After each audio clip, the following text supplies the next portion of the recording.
guys, kembali lagi bersama kami di Ngopi Ngobrol Pintar Investasi bersama CGS-CIMB Sekuritas Indonesia. Kembali lagi nih bersama saya, Vanessa Herman, dan rekan saya, Kevin Judo Huta Barat. Kita sapa dulu Kevin yuk. Hai Kev. Hai Van. Apa kabar nih? Baik ya, sehat-sehat ya? Iya, tentunya. Oke, nah teman-teman, hari ini kita mau ngobrolin apa nih di Ngopi kali ini ya. Jadi memang ada banyak pertanyaan juga nih ya dari netizen mengenai kalau misalkan nih kita mau menggunakan moving average. Nah, moving average itu yang kita pakai yang mana nih? Karena kan ada banyak ya, ada MA 5, 20, 50, 100. Nah, itu yang akan kita ngobrolin hari ini teman-teman. Jadi stay tune terus ya. Nah, langsung aja nih Kev. Kira-kira biasanya kan ada beberapa macam moving average nih. Nah, Betul harusnya tuh sebenarnya yang bagus pakainya tuh MA berapa sih? Silakan. Thank you banget atas pertanyaannya nih Van. Sebenarnya MA itu sebenarnya dipakai juga tergantung dari sisi penggunanya juga. Dimana biasanya tipe orang yang jangka pendek mungkin MA-nya lebih sedikit pendek ya untuk pengukurannya.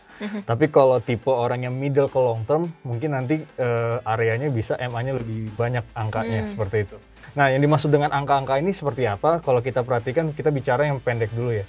Dimana biasanya para trader ya, khususnya yang berjiwa jangka pendek, dia biasanya memakai moving average 5, moving average 10, dan juga yang terakhir moving average 20. Jadi kadang ada 3 garis yang mengikuti pergerakan dari sisi chartnya juga, Van, seperti itu. Nah, mungkin gini aja ya, Van, ya. Mungkin lebih lanjutnya lagi kita lihat aja langsung di layar teman-teman mengenai moving average 5, 10, dan 20 ya. Oke, langsung ke contohnya ya. Nah, di layar teman-teman kita lihat ada saham BBRI, di mana BBRI ini kalau kita lihat dari candlenya aja bergerak lebih cenderung lebih sideways ya belakangan ini. Nah, teman-teman, kalau teman-teman tipe yang short term, teman-teman bisa masuk ke dalam indikator, tulis di sini moving average. Nah, moving average ini yang ambil yang triple ya teman-teman, supaya ini bisa lebih cepat. Nah, akhirnya ada 3 garis ya teman-teman ya. Nah, lalu habis itu kita setting. Untuk periode pertama kita ambil 5. Untuk periode kedua kita ambil 10. Untuk periode ketiga kita ambil 20. Nah, jadi dari sini kita ngelihat bahwa yang 5 ini berwarna merah, yang biru ini berwarna yang 10 ini berwarna biru, dan yang orange kekuning-kuningan ini berwarna 20. Nah, indikasinya bagaimana? Jadi kalau tipe yang short term ini lebih dekat teman-teman ke candle dibandingkan kalau MA 20 ya. Jadi MA 5 ini lebih dekat dengan candle, lalu juga 10 di tengah-tengah, lalu juga 20 ya yang agak jauh di candle. Tapi secara short term ini MA ini masih terlalu pendek ya, dan memang disarankan untuk tipe yang cenderung kepada spekulasi short term ya, dalam arti orang-orang yang cenderung untuk mengambil keuntungan di jangka pendek. Jadi kalau perhitungannya bagaimana? Jadi kalau ketika garis kalau kita perhatikan untuk moving average, jadi untuk saat ini ketika ada terjadi penurunan dan moving average 5 ngebreak 10 ya yang ini, lalu juga MA 5 dan 10 ngebreak 20, ini potensinya ada signal untuk terjadi penguatan, dan terlihat bahwa garis yang MA 5 yang merah ini terjadi di atas MA 10 dan MA 20 ya. Disinilah indikasinya bahwa pergerakan akan uptrend. Lalu memang agak susahnya adalah ketika pergerakan dari saham BBRI ini terlalu sideways, jadi agak berbenturan. Makanya kalau kita bicara tren sideways ini mungkin MA ini lebih sensitif ya, jadi belum bisa terlalu terlihat lebih jauh. Tapi kalau kita bicara untuk adanya perubahan tren seperti yang tadi saya katakan, let's say dari bulan Agustus terjadi penurunan, lalu kita lihat di sini ada penguatan. Nah, ini bisa untuk spekulasi beli di area sini, sehingga peluangnya bagaimana bisa untuk let's say bisa hold atau enggak kita bisa taking di area sini. Karena apa? Karena garis MA 5 ini memotong garis MA 10 ya. Jadi potensi dia naik itu udah terbatas sehingga terjadi perubahan arah ke arah sideways. Nah, ini mungkin area sini bisa teman-teman taking profit. Itu cara bacanya dari moving average triple MA 5, 10, dan 20.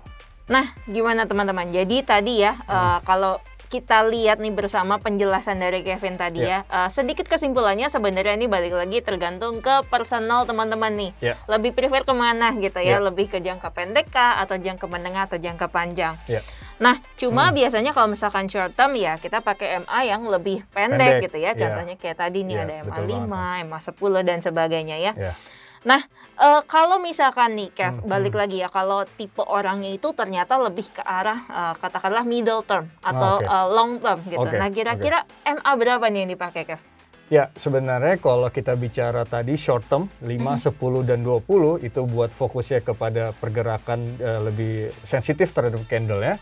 Nah, kalau kita bicara mid term ke long term, tipe orang yang seperti ini biasanya memakai dua indikator yaitu MA 50 dan juga MA 200 Van. Nah, mungkin contohnya nanti kita akan kasih lihat pemakaian dari MA 50 dan MA 200 yaitu saham ITMG ya. Tampilannya di layar teman-teman.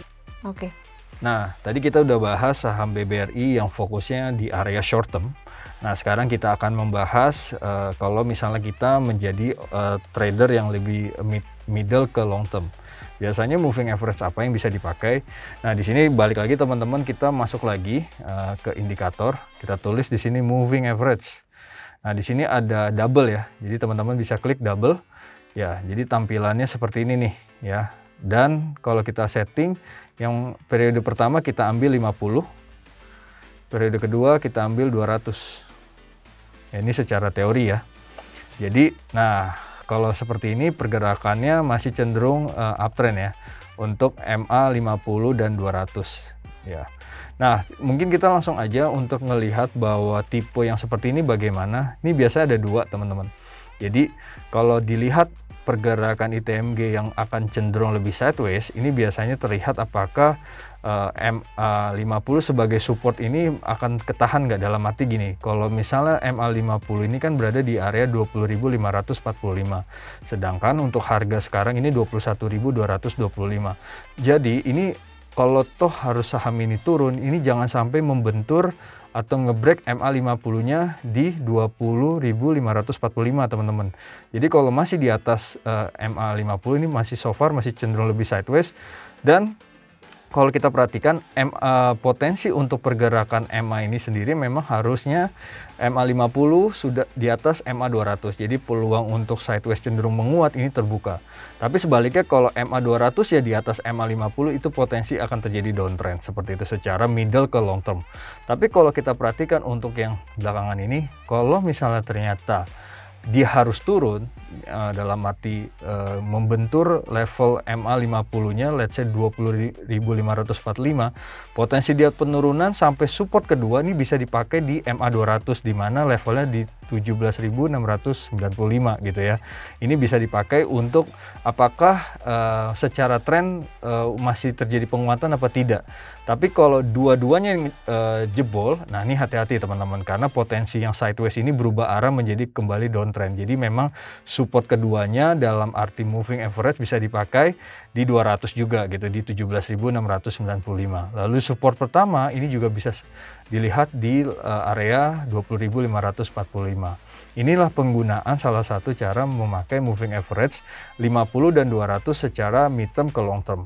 Oke, nah gimana teman-teman? Jadi kalau misalkan kita lihat nih ya dari penjelasan Kevin tadi, ini untuk yang middle ke long term, kalau misalkan teman-teman lihat nih garis MA-nya itu berjarak dengan candle gitu ya. Jadi agak beda nih dengan MA yang pendek tadi ya, seperti di penjelasan Kevin yang awal. Gitu ya Kevin ya? Ya, makanya saran saya adalah balik lagi ke teman-teman, apakah teman-teman tipe yang short term atau yang middle ke long term. Jadi bisa teman-teman pemakai, kalau misalnya tipe short term, saya biasanya akan memakai MA yang lebih pendek. Karena menurut saya di situ banyak riak-riak, sinyal-sinyal, ada pembalikan arah dan sebagainya. Dan juga kalau tipe yang middle ke long term bisa juga memakai MA yang cukup besar gitu ya, Van. Dan kalau teman-teman mau lihat lagi dengan sisi MA, mungkin juga teman-teman juga bisa mengadjustment dengan indikator yang lainnya, seperti mungkin stokastik atau OBV atau volume juga, Van. Seperti itu ya, Van ya. Bener banget, dan semoga aja nih penjelasan tadi udah menjawab ya, ibaratnya kebingungan atau pertanyaan nih dari netizen semua mengenai penggunaan MA mana sih yang paling oke untuk kita terapkan seperti itu ya. Gimana guys, seru kan perbincangan kita kali ini? Jadi jangan lupa untuk like, comment, dan subscribe YouTube channel kami di CGS-CIMB Sekuritas Indonesia. Sampai jumpa di Ngopi, Ngobrol Pintar Investasi bersama CGS-CIMB Sekuritas Indonesia selanjutnya. Semangat investasi!